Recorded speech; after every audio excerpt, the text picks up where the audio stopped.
গাইনোকমাসিয়া কখনোই chest muscle না, chest muscle কখনোই গাইনোকমাসিয়া না। যে ছেলেকে দেখতে পাচ্ছেন উনি নিয়মিত জিম করে। হ্যাঁ, সে প্রফেশনাল না, তবে নিজে সুস্থ থাকার জন্য যথেষ্ট পরিমাণে ব্যায়াম করে। তার স্ট্রাকচার খুব ভালো, বয়স খুব কম। তার যা আছে পুরোটাই গ্ল্যান্ড, এবং এই গ্ল্যান্ডটা ফেলে দিলে বুকটা সমান হয়ে যাবে। মাংস বেশি কখনো এইভাবে ঝুলে পড়ে না, বা ব্রেস্টের মধ্যে সকল মাংস এসে জমা হয় না।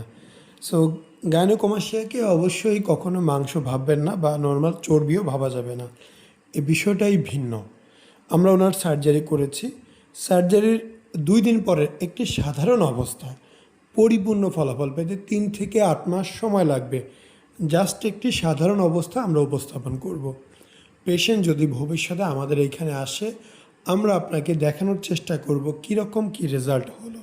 যদিও 99% পেশেন্ট পরবর্তীতে যোগাযোগ করে না। এই হচ্ছে অপারেশনের 2 দিন পর প্রাথমিক অবস্থা। বুকে ব্যান্ডেজ ছিল, বেল্ট ছিল।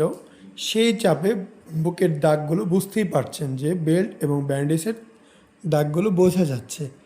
যখন এখানে হাওয়া পানি লাগবে, রেগুলার নর্মাল আবহাওয়ায় চলাচল করবে, জায়গাটা আস্তে আস্তে নর্মাল হবে।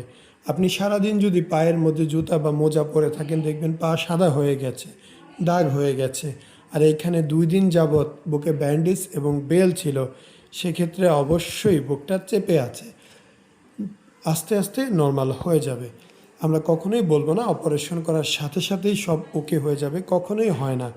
তবে উনি যে বুক বা ব্রেস্ট নিয়ে এসেছিল সেটা একদমই সমাধান হয়ে গেছে। বুক সমান হবে, তবে যে ঘাগুলো আছে এগুলো শুকাতে একটু টাইম দিতে হবে। ইনশাল্লাহ এর মধ্যে আপনার পরিপূর্ণ রিকভারি হয়ে যাবে, আপনি একটা সুন্দর জীবন পাবেন। আমরা কখনোই বলি না রাতারাতির মধ্যে সব ঠিক, তবে রাতারাতির মধ্যে আপনার গাইনোকমাসিয়া প্রবলেম সলভ ইনশাল্লাহ। আসবেন, কেটে ফেলে দিবেন, ঝামেলা শেষ। খুবই সিম্পল।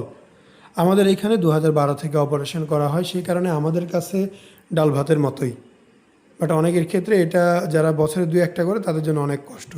তো আমি দাগগুলো একটু ধরে দেখালাম, ব্যান্ডেজ এবং বেল্টের দাগ। আসসালামু আলাইকুম, মোহাম্মদ শাকিল হোসেন বলছি। 2017 সাল থেকে আমরা গাইনোকমাসিয়া নিয়ে নিয়মিত কাজ করছি এবং ভিডিও প্রকাশ করছি।